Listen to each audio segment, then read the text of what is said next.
have been following the news about the billionaire kidnapper. Yeah!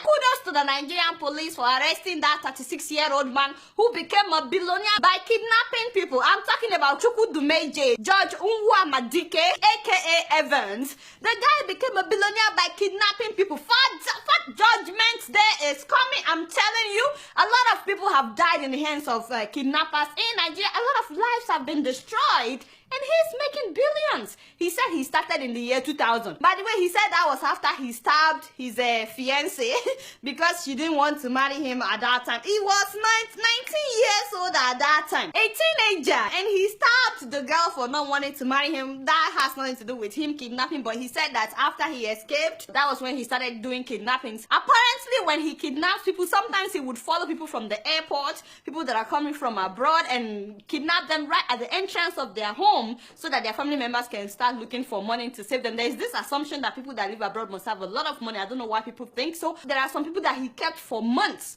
using them to milk money from their family members. And that's how he bought 130 million naira house in Lagos, another 70 million naira house in Lagos, and of course a very big house in Ghana where he kept his wife and children. Now this is one of his houses in Lagos. Can you guys see what's inside the house? Of course, he's enjoying a really nice jacuzzi and also uninterrupted electricity using these power generators. And he allegedly spent 40 million naira to furnish this house. Father! We'll kidnap.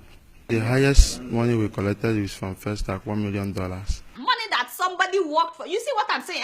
And then he has a $170,000 wristwatch, $170,000, and he uses 9 different cell phones. 3 of them cost $6,000. You know, this is somebody living in Nigeria, by the way, wearing a $170,000 wristwatch. You see, this is how you know people that did not work for their money. Apparently, after releasing some of his victims, he would call them and say, you know, I know where your daughter is going to school. If you don't give me more money, I will kidnap your daughter. Can you imagine? So he kept milking some of them for years before the police caught him. So can you guys believe what he told the police? He said, if you give me another chance, I'll become a Christian. I'll become a Christian. And I'm thinking, why didn't you become a Christian in the first place? Why do you have to wait until you got arrested? You know, God, you must be, God must be very patient. And then he also said that if they give him another chance, he will become an anti-kidnapping ambassador. If they release him, what does that mean? What does that mean? There's an anti-kidnapping ambassador. Get out of here. Meanwhile, his wife is asking for mercy. She said because they have 5 children and that she didn't know that he's a kidnapper. I mean, she also said that the money that he has ever given her is just 200,000 naira. So she didn't know he has that kind of money. My dear, put up that photo. Thank you very much. Please, ladies and gentlemen, look at that photo. Look at it very well. Not be inside his house. She did where she did take this photo. I think we know this. Not be inside the same house. Furnished with 40 million naira. Not be inside the same house. She took this photo. My sister, the thunder that will fire you. You think Nigerians? You think we are mumu? Meanwhile, the woman is very talented. This wife, she's very, very talented. You know, somehow she was able to get all her children to cry and pose for a selfie at the same time. I mean, it takes special skill. It takes special skills to do that. Hey, just because we are Nigerians, you think that we are stupid? Anyway, so some Nigerians are calling it cry fee. You know, the selfie. Now this one is a cry fee. Hopefully you guys will hear her cry. She's asking for mercy. He's asking for mercy. And can you believe that his father wants the police to hand him over to Prophet TB Joshua? Let them take him to TB Joshua. He said that if you see any criminal, that you should bring that person so that when he gets his deliverance, he will know himself. Is something inside him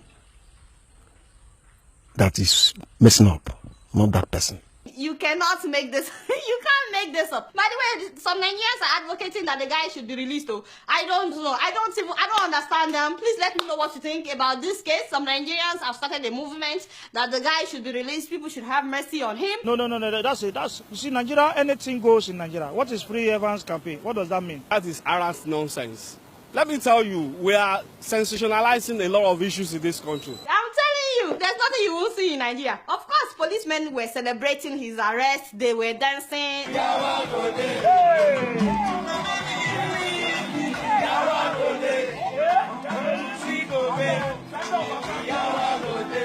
The video is everywhere. But you know who else was dancing? Yes, the Senate President, aka Saraki of Ilorin. Father! I don't know where to start, but my people, the CCT has discharged all cases against Saraki. I'm telling you, 13 count charge of false asset declaration. Father, you know. And as expected, some people were celebrating in Ilorin.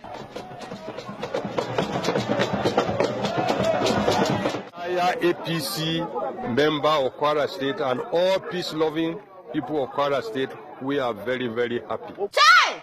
La ilaha illallah. Let me talk to these people in their language. And lefa boni and yara lori. Motia lojuti. Mo lojuti o. But anuru boni and le. Ese to mon loju. Elo gunning be funyi. Elo ning be funyi gun. How much is Saraki giving you that you are selling the future of your children?